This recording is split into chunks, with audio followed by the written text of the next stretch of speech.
Greetings, young true believers. All right,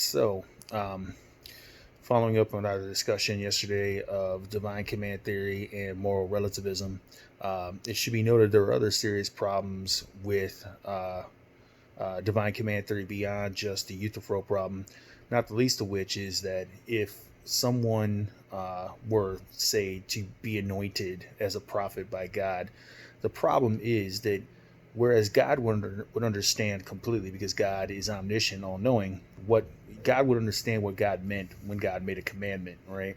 But the problem is, and this is a problem that humanity cannot dispense with, we have to interpret, right? So what do I mean? If God says thou shalt not kill, humanity has to interpret that. What could God mean? And as it turns out, thou shalt not kill could mean a lot of things. It could mean be a pacifist. It could mean be vegan. It could mean don't kill, don't practice capital punishment, for example. There are a lot of things it could mean, right?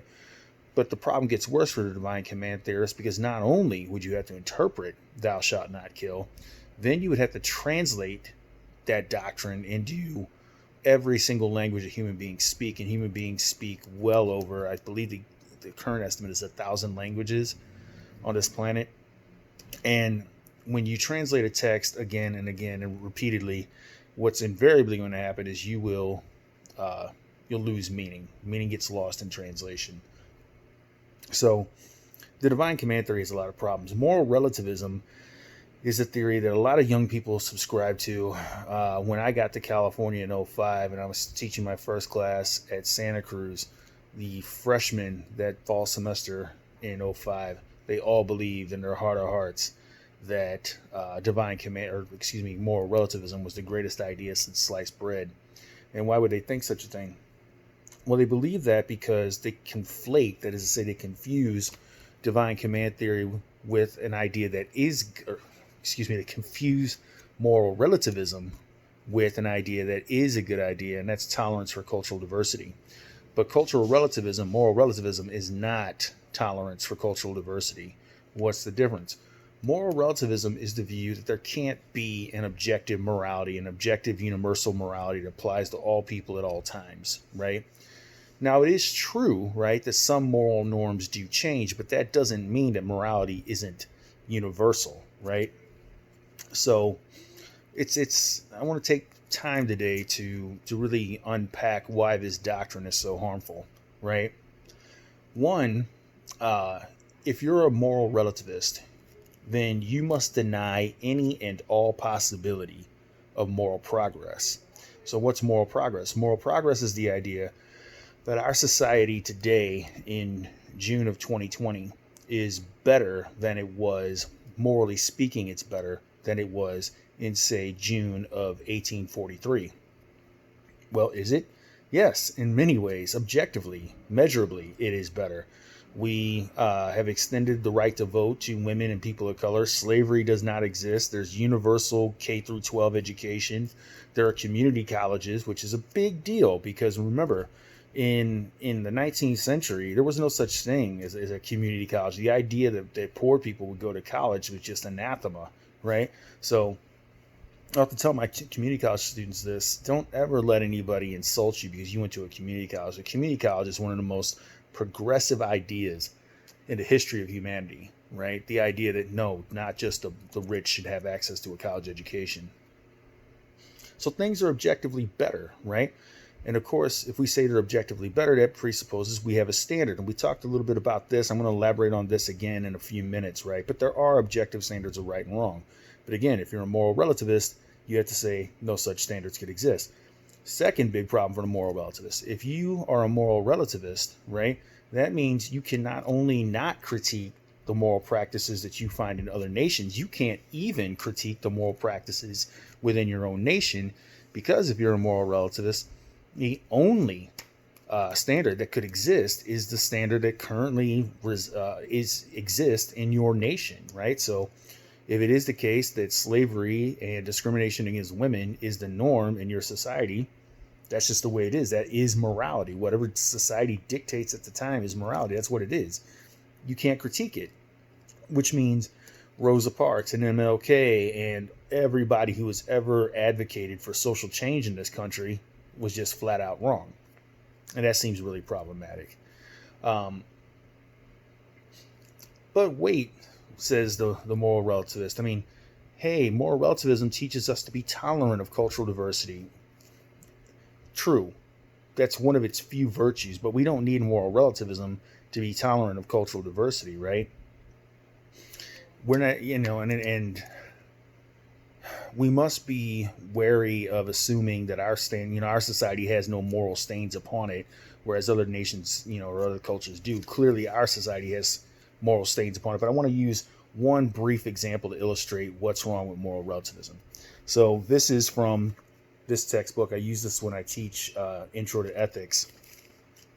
This is a case of a young woman from she's from a West African nation of Togo. So I'm going to read you this entire passage, right? In 1996, a 17-year-old girl named Fazudia Kasinja arrived at Newark International Airport, New Jersey, and asked for political asylum. She had fled her native country, Togo in West Africa, to escape what people there call excision. Now, you obviously will know excision by a different name, female genital mutilation, right? According to the World Health Organization, female genital mutilation is practiced in 28 sub-Saharan African nations, and about 135 million females have been painfully excised, right? Sometimes excision is part of an elaborate tribal ritual performed in small villages, and girls look forward to it as their entry into the adult world. Other times, the practice is carried out in cities on young women who desperately resist. Now, why would anybody do this? Well, obviously, if you circumcise a woman's clitoris, you permanently end all sexual sensation, right? And the idea is, if my wife does not enjoy intercourse with me, she's not going to enjoy intercourse with anybody else. She won't stray. And there are, various beliefs about whether or not it makes it improves hygiene, but these are all nonsense, right? Now, it should be noted this practice was dying out.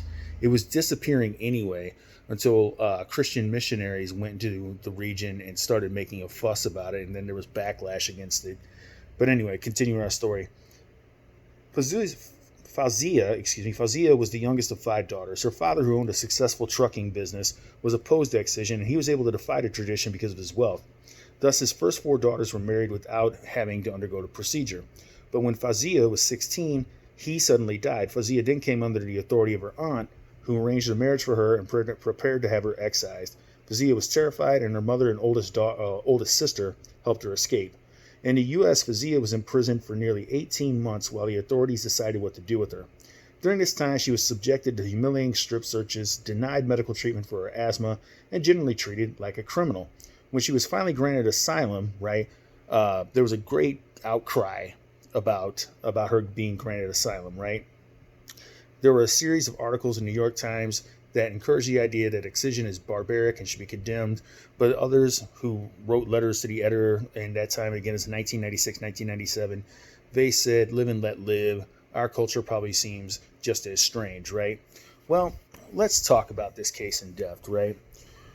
With respect to female genital mutilation, right, or even male circumcision, there are only two morally relevant questions we need to ask. Number one, is the procedure medically necessary? And in both cases, the answer is no. And the second consideration absolutely applies in the case of female genital mutilation. Will the procedure enhance or undermine the well-being of the person who undergoes it? And the answer is abundantly clear. It will undermine the well-being of the person who undergoes it. Those are the only 2 morally relevant questions that exist today with respect to this practice, right? And this, again, it strongly suggests that we do have objective standards of right and wrong. What are they? Pleasure and pain. Pleasure and pain. We have at least one objective standard of right and wrong.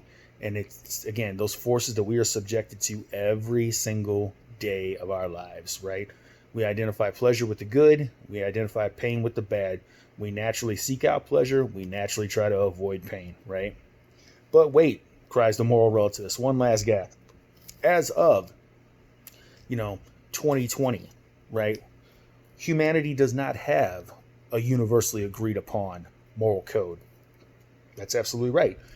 We don't. But what anthropologists have discovered in the past 100 years is while humanity does not agree on what we should do, there is universal agreement on what we should not do.